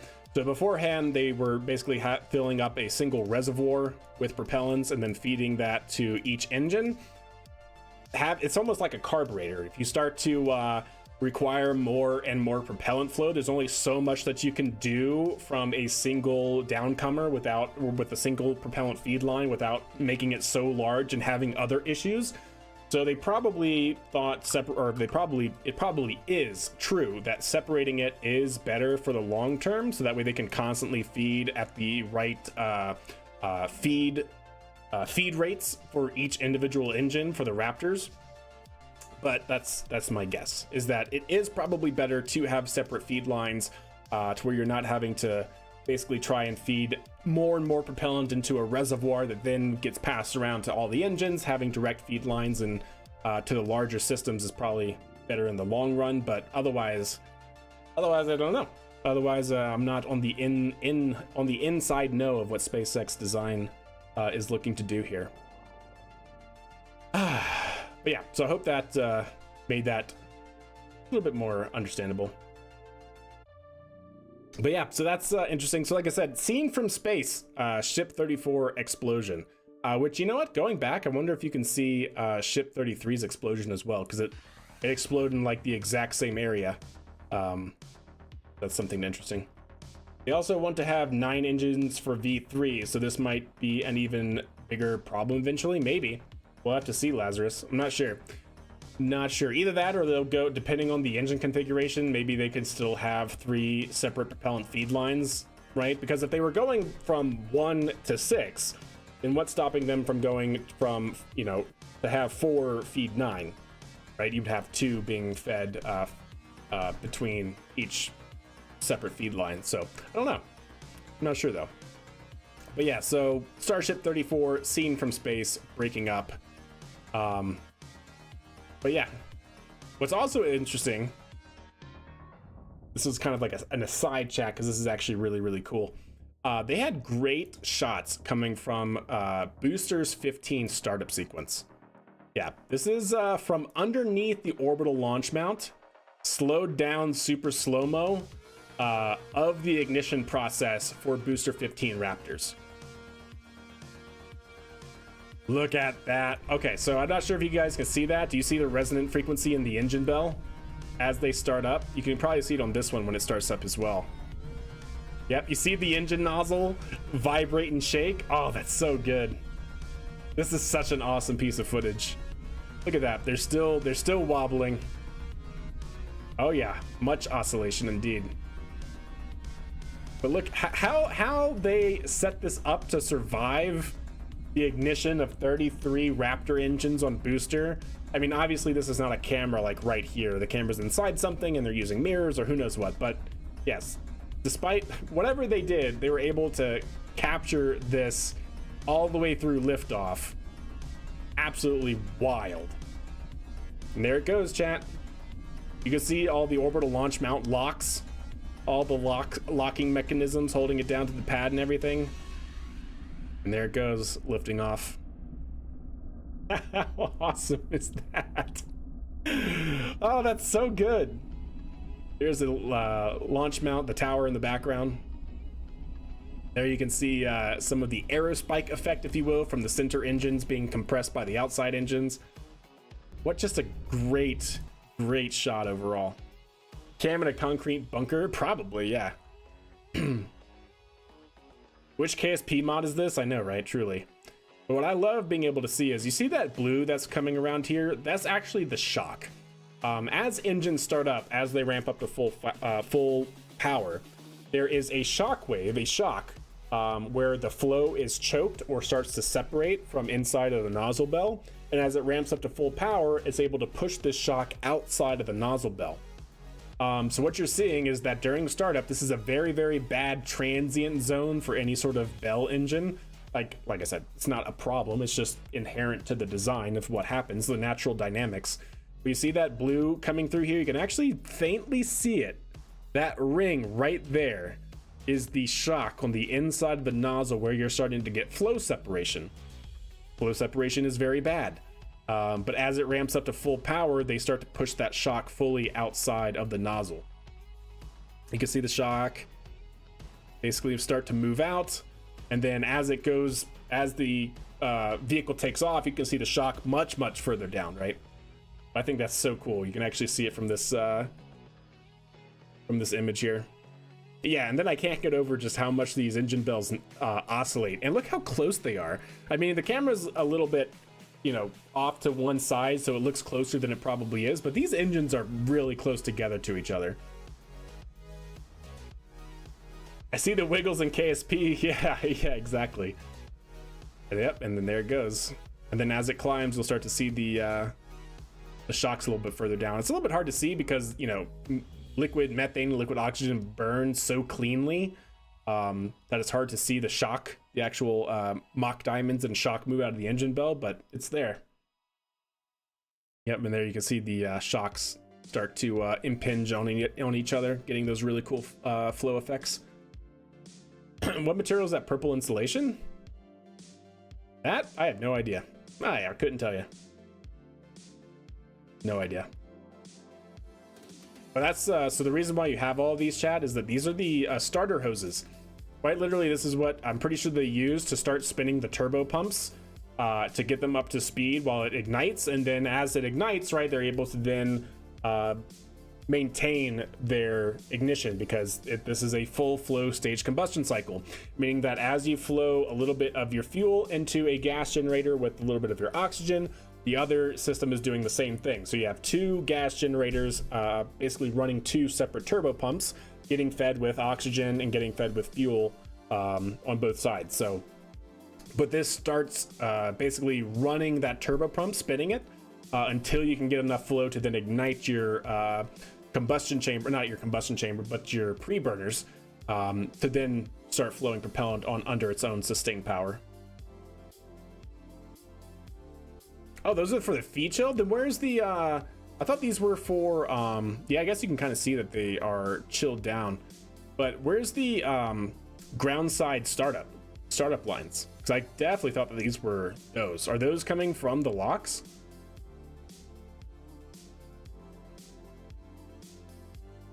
Each Raptor has its own QD connection, quick disconnect connection, that comes from near the hold down clamps. Ah, okay, so it's up here on the hold down clamps. Gotcha. I could have sworn that was from the, that this was the startup hoses, but fair enough. If they're on the clamps, I defer to you. You can see them after, yeah, I know you can see, we putting them out beforehand after it lifts off, so you can actually see the interfaces here. I didn't know that that was for the startup, but that's cool. That's cool. But yeah, what material is that on the hoses there? No idea. No clue. Not a clue. But yeah, stand corrected. If that's what you're talking about, there are the quick disconnect interfaces. So these are used to start up the Raptors then. Interesting. There's a stabilized version on X. You wanted to post it? I think you should be able to post. I think you should be able to post.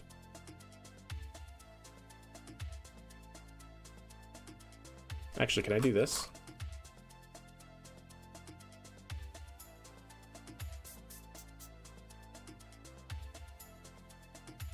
It's oxygen collection pipes, not feed lines.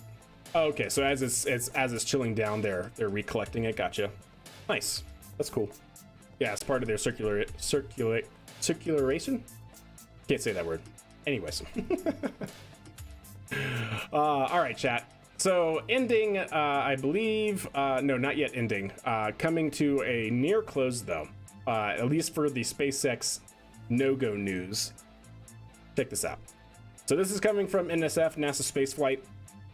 Like I said, if you're not giving them a follow, definitely check them out. They're on YouTube, they're on X, all that sort of stuff. They give us constant views of Starbase, of Starship, of every incoming and outgoing Falcon 9, you name it. Yeah, Booster 1086. The last flight for Booster 1086. This was its 5th flight, and it landed perfectly on the drone ship but a fuel leak caught fire, and basically it is now no more. Yeah, the front fell off. Yeah, the front very much did fall off. But yeah, this was from that last mission that we covered. And yeah, booster 1086 is 86th, my friend. 86th. Booster 1086 is 86th. Oh, there you look, you can see Jacqueline in the background. That's the New Glenn recovery boat. But yeah, it is no more. Yes, salutes in chat for sure. Booster 1086 after its 5th flight, like I said, landed perfectly, but a propellant leak of some sort caught fire and led to its demise. Which launch was this? Gosh dang it, you know, I don't remember. Booster 1086 Falcon 9. This wasn't the moon, right?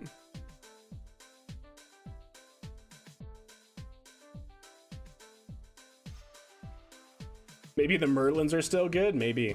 It launched. It was Starlink. Yeah, I think it was Starlink was the last flight that we saw. I think this is the one that launched a crew mission, several Starlink. I think the last one it did was Starlink. Yeah, I'm pretty sure the last one this did was Starlink. One of the Starlink missions we covered. We actually saw this one land. Yeah, that's right. Group 12, batch 20 is what this launch was. Yeah, we actually covered this launch last week. But yeah, like I said, it's no more. It's no more. CSI Starbase's newest series goes in depth about the orbital launch mount. Nice. Okay, I'll have to check that out. I have not seen that yet. But yeah, sad. Very sad, chat. Lost the booster. All right, chat. So that is all of the SpaceX updates that we just covered from Starship. Basically, end result, Starship is having issues. And you know what's interesting though, chat, is Falcon 9, or not Falcon 9, SpaceX and Elon Musk really want to hit the, what is it, 2028? Is it the 2028 Mars timeframe? And then not only that, for Artemis, they still have to get like 4 demonstration flights out for HLS in order to have HLS ready by 2028 as well. They need to get on this. they very much need to figure out what is going on with version 2 Starship, because remember, they have a bunch of in-space demonstrations that they have to do. They have to, of course, for HLS, land a version of their HLS Starship on the moon before they can actually use it for humans. I think they have to do that twice, actually, as part of their milestones. They have in-space refueling demonstrations they have to do because, of course, both HLS and their Mars-going starships have to be refueled in low Earth orbit. So they have to demonstrate that. So, yeah. Even if this is only like a couple month turnaround time for the mishap investigation before their next launch, like 60 days is not, they only have 600 days. They have 600 days until 2026 is rolling around, until the end of 2026 is rolling around, right? Before they start getting into the time frame where they need it for HLS and for 2028 Mars missions. So 60-day turnaround is, you know, 10% of their time. It's not good. Definitely starting to get crunched on the timeline, but we'll see. Like I said, they'll figure it out. It's just how quickly can they do it, and are they going to have to push back not only their plans for 2028 Mars missions, and instead that if they miss their 2028 Mars missions for testing, they're not going to be able to do it again until 2032, I think is the next time frame, or is it 2030? Yeah, 2030, like mid 2030, and then another one in 2032. So it's not great. If basically a 60-day slippage could turn into a multi-year slippage, you know, which is bad. Rate of actual progress remains slow. Yeah, that's kind of what I'm saying. Is if they want to hit their current stated milestones, which is no problem if they miss them. At least for the Mars one. For HLS is a little like, because, you know, SLS, Artemis is already kind of in the can in terms of their timeline and schedule. So if we're now having to wait on SpaceX to fulfill Artemis missions, then, man, that's really just not good. Anyways, yeah, just wanted to put that out there. That'll be interesting to see how fast SpaceX can turn around after however long this happens to go for. Yeah, and the current Starship problem is nothing in comparison to transferring fuel in orbit. Yeah, pretty much. Like I said, they still haven't made orbit with it yet, right? They still haven't been able to have multiple missions in a row, have Raptor in space relights occur, so it's not great. If you told me 2 years ago that NASA Artemis program had to wait on SpaceX to continue, I would have laughed. I know, right, Abto? That's what I'm saying. That's what I'm saying. Like I said, we know SpaceX can go fast, so if they can fix this, pretty much in a hurry and actually fix it and start moving on to, getting back into now having 2 orbital launch mounts ready and all that sort of stuff, I'm sure they can pick up the slack. It's just kind of starting to get like eye-opening at the moment on if, things are going to slip.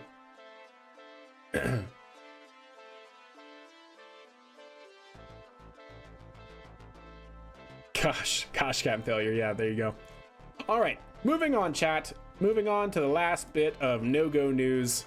You guys have not seen the confirmation. We did get confirmation from Intuitive Machines that essentially Athena, not only did it land on its side, the mission has been called. It has concluded.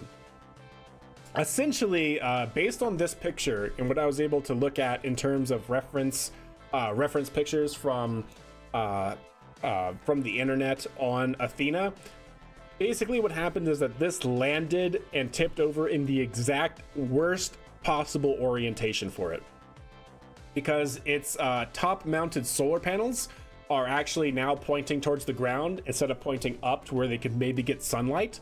And then their side mounted solar panels are actually facing away from the sun as well, where they would have really high what's known as cosine losses, basically having sunlight just barely touch the solar panel at almost like directly from the side. So basically they cannot get enough power to generate electrical charge to continue operations. Essentially it cannot generate power, so they can never get into a power positive state. Batteries are going to degrade, so the mission has concluded, which is not good. It's a great picture though. Yeah, it's a great picture if this was in orbit, because you got the moon in the background and everything, right? But yeah, so Athena from Intuitive Machines is a no-go for sure. It is gone. It's Grace Hopper, which, man, chat, I think that's the saddest thing for me, is having their hopper vehicle on this mission and not having it be able to separate and hop.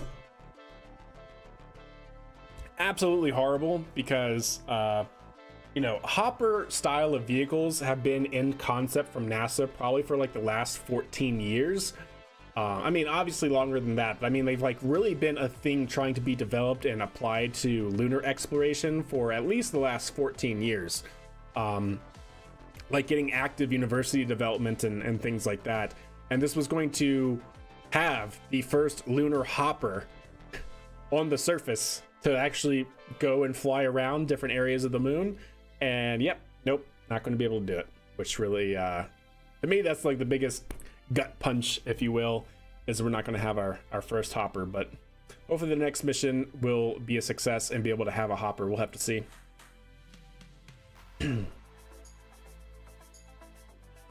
Any diagrams on how fuel transfer will be done? I don't know off the top of my head, Anthony. If anybody in chat knows, that would be good, but I don't remember off the top of my head how they expect fuel transfer to happen in orbit. I know they've done like animations of it, but I don't know if they've done anything like specific telling you, oh, this is how this is going to flow and this is how that's going to do. We do know that the 2 starships are basically going to go back to back, like ventral side to ventral side, and connect this way. And but after that, I don't exactly know what they plan to do in order to get the propellant to flow from one end to the other. I guess would be rotating. I don't know if they have like active pumps though. But anyways, yep, Intuitive Machines is dead. On the same flight, chat, if you guys remember, on the same flight we had Astroforge, another commercial company looking to do the very first commercial like privately funded, fully commercial deep space flight to an asteroid. Astroforge is a up-and-coming startup company working to basically mine resources actively from asteroids. and they were sending out their first mission to actually fly by an asteroid to look at what sort of like metals and platinum might be in the asteroid, for them to then go on another mission in the future to maybe go and mine and return some of those resources. But we got an update. You guys didn't know, they were having a bunch of communication issues. They were unable to get the vehicle to accept a command. Ground station issue after ground station issue after ground station issue. They think that their vehicle's in a very, very, very slow tumble, but their vehicle is pretty much a lost cause. So this is coming from Astroforge on X. Odin mission, too long didn't read. They actually have a full update. Our position error is too high to communicate with Odin. So as you guys can understand, when you start getting into deep space operations and deep space communications, you have to use a very powerful narrow band communication system. And that narrow band, in like relation to the, you know, maybe 360-degree sky view you could have at a time, is like less than a degree. So you have the entire sky, right, all the way around you, a full, you know, celestial dome of vision, if you will, right? You can only come up with like half a degree of communications on that at the distance that they are. And so because they haven't been able to talk to it, and they haven't been able to track it with communications from previous missed communication rounds, they're basically not sure where it is, and it's not communicating. They aren't able to pick up communications. So it's pretty much a lost cause, which really, really sucks. Was this launched with IM-2? Yes, this was on board the IM-2 mission. Let's see, IM-2 Falcon 9 fairing. There's a good image of it here. What? IM-2 Falcon 9 fairing. Really? IM-2. Intuitive Machines. And yes, I know I misspelled Intuitive Machines, but that should get it. Really? Where's the most recent one? Like, Intuitive Machines 2. There's a particular image that I'm looking for that I thought would just be on any Google search, but apparently not. Ah, there it is. That's the one I'm looking for right there. From NASA Spaceflight, wouldn't you know it? Intuitive Machines, oh, there it is. So there's Odin. This is the Odin spacecraft from Astroforge. Look at it, it's a little guy. It's a cute little guy. Had 4 thrusters on it. There you can see the big X-band antennas. You have the S-band antenna, maybe another S-band antenna. But yeah, so that's Odin, fairly small little guy. And then up there, they are testing it outside for communications. Oh, look, the little maps rover. This was supposed to be another vehicle that Intuitive Machines would send out onto the surface of the moon, so that's really sad. Aha, there we go. So there it is. So all integrated with the Intuitive Machines. Man, you know, now that I'm actually thinking about it, chat, so far, 3 out of these 4 vehicles have failed. Yeah, for this mission, there were 4 integrated payloads. You had this one, which is an orbital transfer vehicle. You had this one, which is Odin. You had on the far side, which can't be seen in this picture, from JPL NASA, which is the Lunar Trailblazer mission. And you had Intuitive Machines IM-2 Athena lander. Lunar Trailblazer failed almost immediately. Like, they couldn't get it to respond. Odin had their ground station issues and then couldn't get it to communicate. And then Intuitive Machines got all the way to the moon, which is a success in and of itself, but then landed, tipped on its side, and couldn't complete any of its science missions. So 3 out of these 4 have failed. Oh no. Gives you a new respect for the NASA Surveyor missions. That's true, yeah. NASA Surveyor landing on the surface of the moon. And wasn't that Hughes Aircraft Company? Surveyor 1 lunar lander. Wasn't the Surveyor missions built by Hughes Aircraft Company or a subsidiary of Hughes? Yeah, there you go. From Hughes Aircraft Company, chat. Spruce Goose, Hercules. Yeah, Hughes Aircraft. Lunar Surveyor. Whatever they did it right, chat. Worked like a charm. But yeah, kind of crazy if you think about it. 3 out of 4. 75% of these missions have failed. or, you know, haven't been able to complete all of their objectives. Yeah, really interesting. Wide stance, not top heavy. Yeah, no, this is not top heavy. Like, it looks like it should be top heavy, but they actually even talked about it in the press conference that the center of mass is actually really pretty low on this vehicle, because of where payloads were mounted. They have their tanks at the bottom, they have their engine in the bottom. So overall, like, yes, it's a 4.5 meter tall vehicle, but the center of mass is actually pretty low on the vehicle. So it wasn't like something to do with that.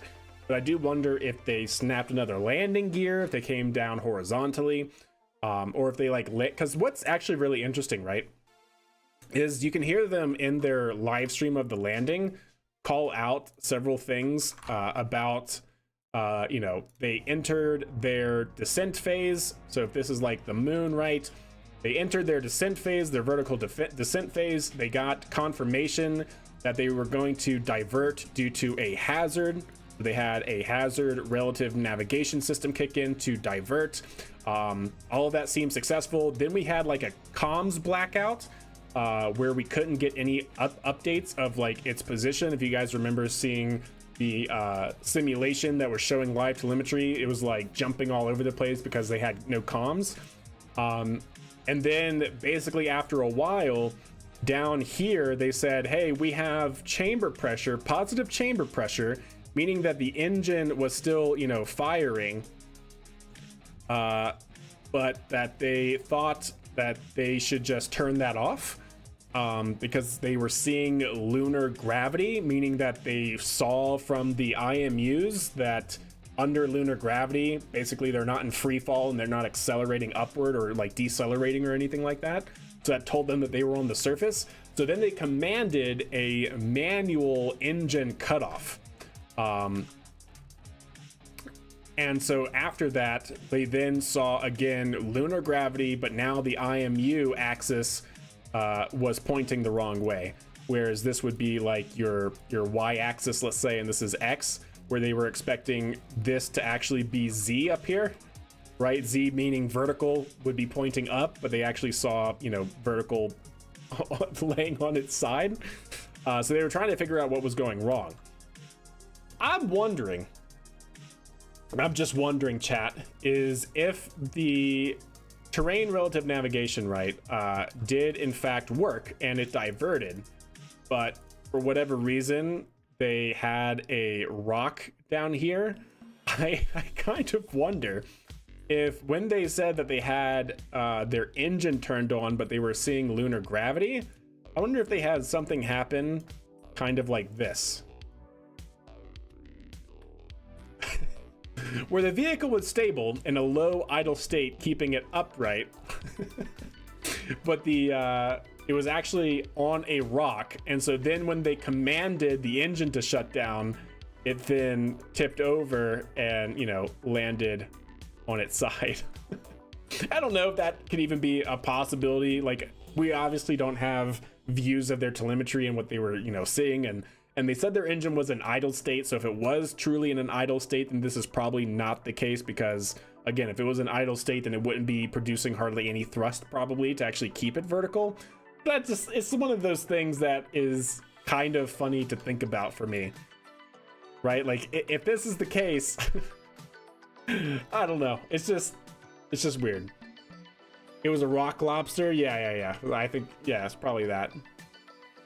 I think IM is trying to do too much after they get there instead of making sure they can land the thing. Just my opinion. But what? So can you expand on that, Naps? Like, what in relation to what are you referring to? That they're doing too much before they land?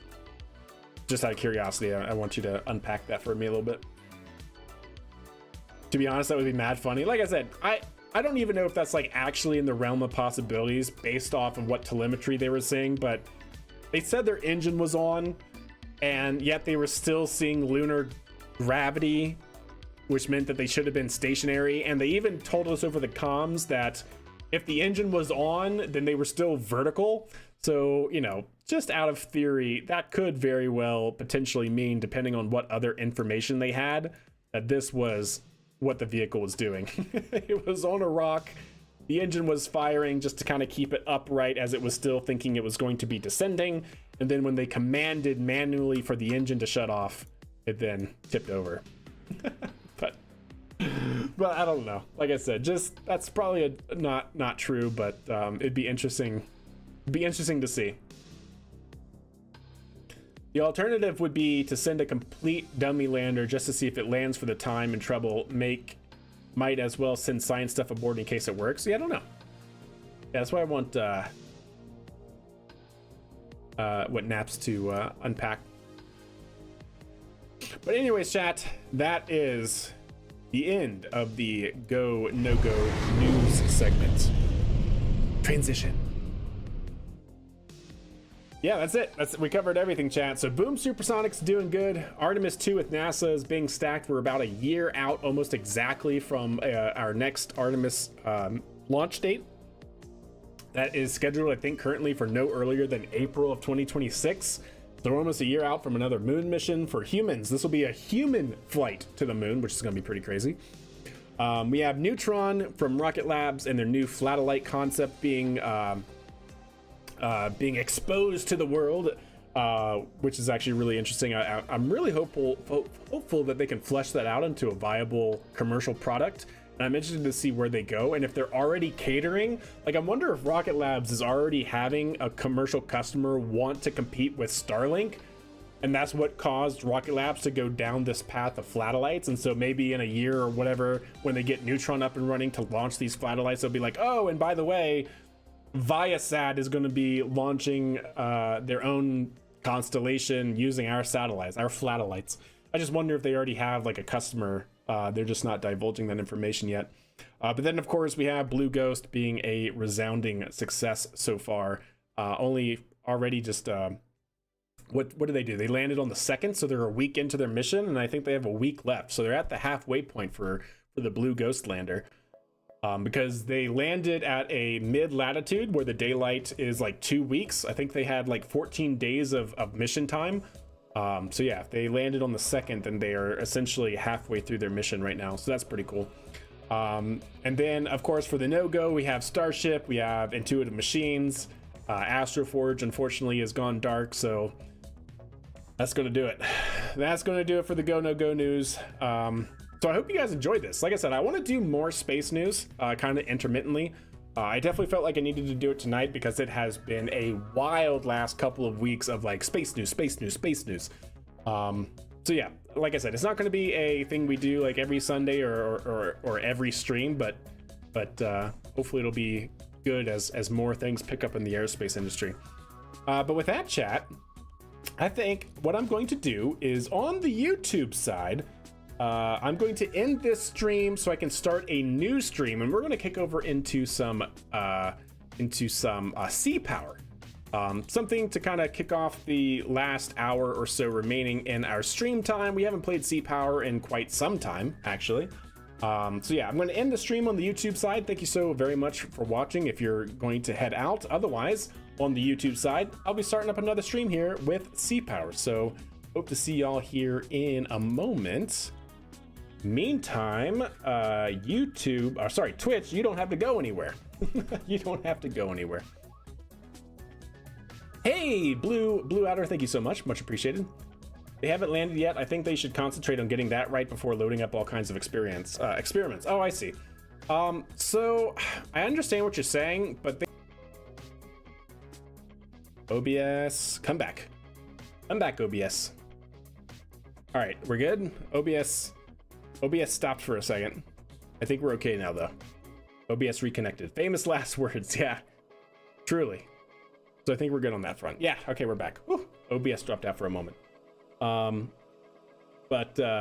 Yeah, so what I was going to say is NASA kind of is fitting the bill. So I think NASA themselves want some sort of return on their investment. And they're like, what can you do for us, right? 5x5? Good. So let me go ahead and see if I can start up sea power, and then we will go ahead and get going on that, and I'll make sure to swap out on YouTube side.